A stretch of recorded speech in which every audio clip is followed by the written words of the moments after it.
mara 3 kwa mara 7 kwa yaqini iliyokuwa sawasawa, Allah subhanahu wa ta'ala anakuondolea maumivu yako.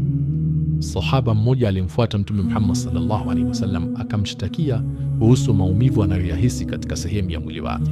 Mtume Muhammad sallallahu alaihi wasallam akamwambia, weka mkono katika sehemu ambayo unahisi maumivu, kisha sema maneno haya. Nisikilize vizuri kuanzia leo na wewe upate kumaliza maumivu yako mwenyewe.